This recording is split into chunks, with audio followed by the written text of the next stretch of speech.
आपका Stuart academy में स्वागत है। आज हम आपको मूल, जिसे हम जड़ बोलते हैं, उसके बारे में बताने जा रहे हैं। रूट को इंग्लिश में, जड़ को इंग्लिश में रूट भी बोलते हैं। पहले हम जड़ का विकास देखते हैं। जड़ का विकास मूलांकुर मीन्स रेडिकल से होता है। ये देखिए, ये सीड्स हुआ, सीड्स हमारा रेडिकल। ये रेडिकल जब बड़ा होकर ज़मीन की तरफ गया तभी हमारा जड़ बन गया, रूट। अब जड़ का कार्य देखते हैं। जड़ का कार्य है यांत्रिक सहायता प्रदान करना। वृक्ष को यांत्रिक सहायता प्रदान करता है जड़, जिससे वो गिरे नहीं, खड़ा रहे। और फोटोट्रॉप का मतलब है प्रकाश की तरफ बढ़ना। जड़ जो है हमारा फोटोट्रॉप नहीं है, क्योंकि वो प्रकाश की तरफ नहीं बढ़ता है, वो नीचे की तरफ बढ़ता है। ये देखिए, जड़ क्या है, नीचे की तरफ बढ़ रहा है। ये नीचे की तरफ बढ़ रहा है, तो क्या हुआ, फोटोट्रॉप नहीं हुआ। जियोट्रॉप जो होता है वो ज़मीन की तरफ बढ़ता है, इसलिए जड़ हमारा जियोट्रॉप है। जियोट्रॉप मतलब ज़मीन की तरफ बढ़ना। रूट हेयर का काम है जल का अवशोषण करना। ये देखिए, ये जो रूट हेयर है यही जड़ का अवशोषण करते हैं। ये सब रूट का काम क्या है, मिट्टी में जाने के लिए रास्ता बनाना, मीन्स मिट्टी को खोदना। ये जो है ये रूट कैप है, जो पतला सा है, नीचे का छोटा सा, ये रूट कैप है। ये मिट्टी को खोदता है जिससे जड़ नीचे चला जाए आसानी से।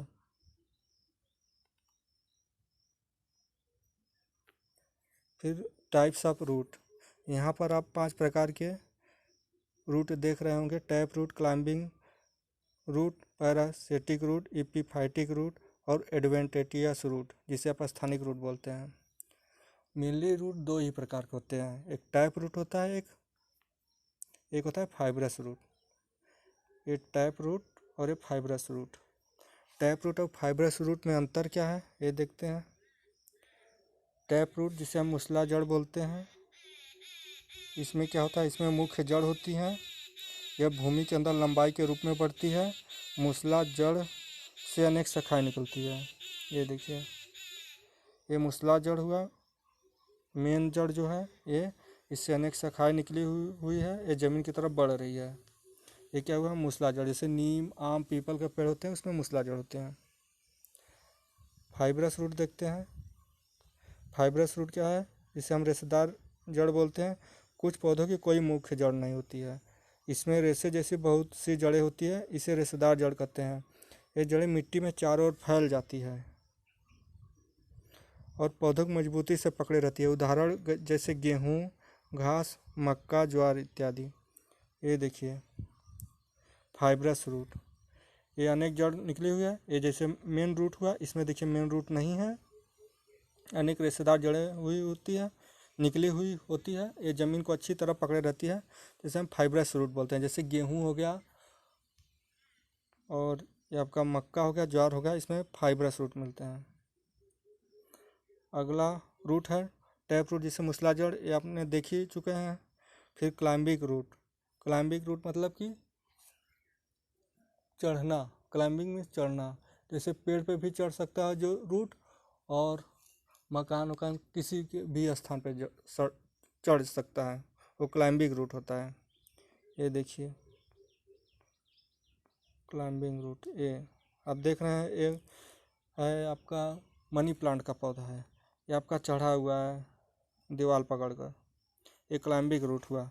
ये इनकी जड़ें जो होती है ज़मीन के अंदर होती है।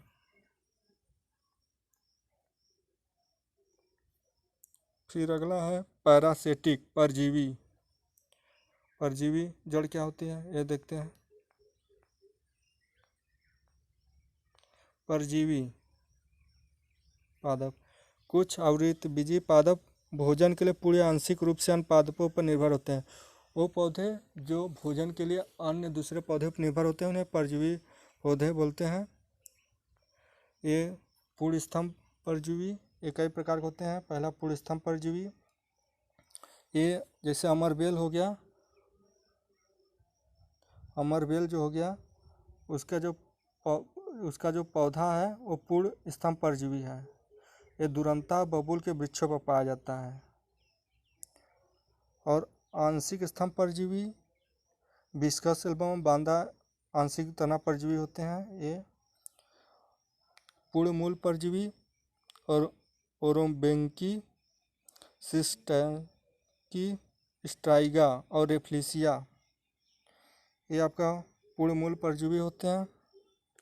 और आंशिक मूल परजीवी, चंदन का पेड़ एक आंशिक मूल परजीवी है जो दूसरे पौधों जैसे शीशम की मूलों पर उगते हैं और उनसे जल और खनिज लवण का शोषण करते हैं। ये देखिए अमरबेल का पौधा है जो दूसरे पेड़ की सहायता से अपना भोजन ग्रहण कर रहा है, ये परजीवी हुआ।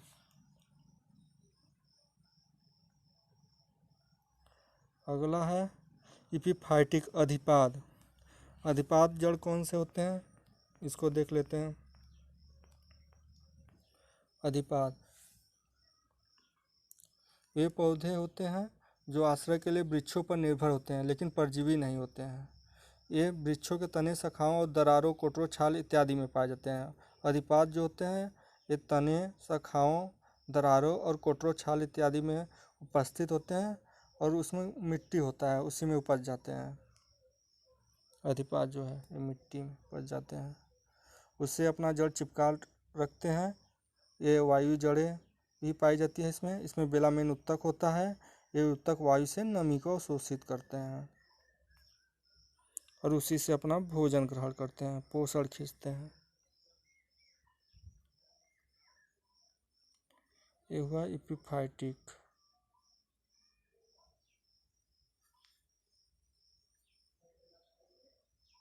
उसके बाद है एडवेंटेटियस अपस्थानिक जड़। एडवेंटेटियस अपस्थानिक जड़ वो जड़ें होती हैं जो पौधों के मूल जड़ जैसे रेडिकल से, मूलांकुर से जो निकला होता है उससे वो नहीं निकले होते हैं, वो पौधों के अन्य भागों जैसे तना और शाखाओं से निकले होते हैं, वो अपस्थानिक जड़ होते हैं। जैसे आपने बरगद का वृक्ष देखा होगा, उसमें लंबे लंबे निकले रहते हैं, वो उनको एक्स्ट्रा सहायता प्रदान करते हैं। ये देखिए एग्जाम्पल, बरगद का वृक्ष, ये देख रहे हैं बरगद का वृक्ष जिसे बनियान ट्री इंग्लिश में बोलते हैं, उससे जो हमारा ये जो निकले हुए हैं यही अपस्थानिक जड़ें हैं। और ये शुगर केन में भी है अपस्थानिक जड़ें, ये देखिए। और आप यहाँ पर देख रहे होंगे कि बरगद के वृक्ष में परपेंडिकुलर निकला हुआ है और इसमें तिरछा निकला हुआ है। तो अपस्थानिक जड़ें दो प्रकार की होती है, जो परपेंडिकुलर होती है उसको स्तंभ अपस्थानिक जड़ें बोलती हैं, जो तिरछी होती है उन्हें अस्तंभ अपस्थानिक जड़ें बोलते हैं। शुगर केन में मिलता है और स्तंभ अपस्थानिक जड़ें। हाँ, उसका अधिपादप जो होते हैं उसका एग्जाम्पल देख लीजिए। ये अधिपादप हुआ, देखिए पेड़ के छाल हैं उससे उगे हुए हैं। ये अधिपादप में आर्किड का जो पौधा होता है वो अधिपादप में आता है। इसमें मिट्टी होते हैं, मिट्टी से छाल चिपके रहते हैं और वहीं से अपना भोजन ग्रहण करते हैं, नमी भी अवशोषित करते हैं। ये देखिए वृक्ष है, ये छाल हुआ उसे चिपके हुए हैं, आर्किड का पौधा है।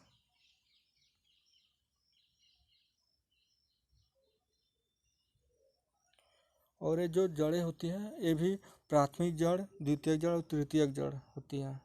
प्राथमिक, द्वितीयक और तृतीयक। प्राथमिक जड़ वो जड़ें होती हैं जो मेन जड़ होती हैं, जो लंबी सी गई होती नीचे, वो प्राथमिक जड़। उसी प्राथमिक जड़ से जब रेशा निकलता है तो उसे द्वितीयक जड़ बोलते हैं, और उसी रेशे में से जब और रेशे निकलती है उसे हम तृतीयक जड़ बोलते हैं।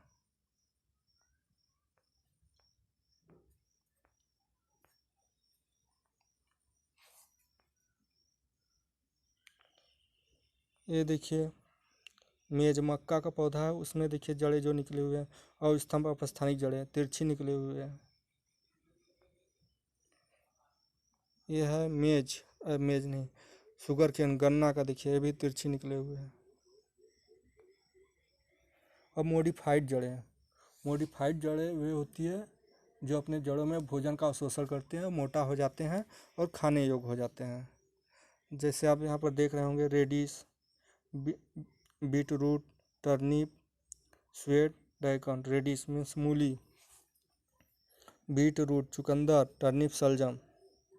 रेडिश में देखिए यहाँ पर पतला सा शंकु का आकार निकला हुआ है, इसमें भी शंकु का आकार निकला हुआ है, इसमें भी, इसमें भी, इसमें भी।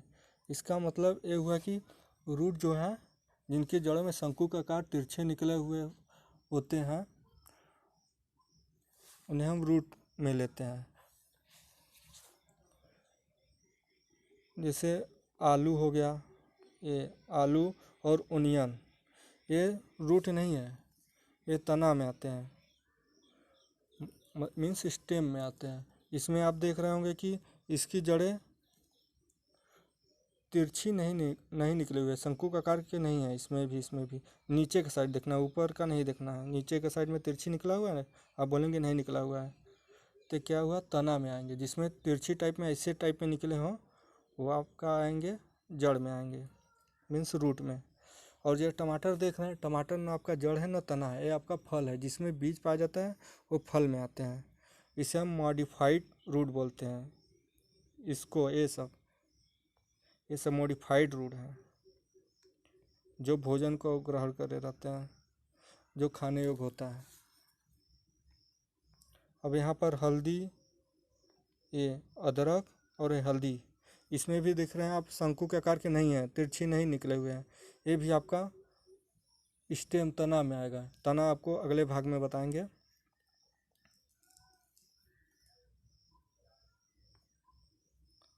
ये देखिए आपका रेडिश मूली और एक गाजर, और ये आपका है चुकंदर, ये सब। Thank you for watching this video.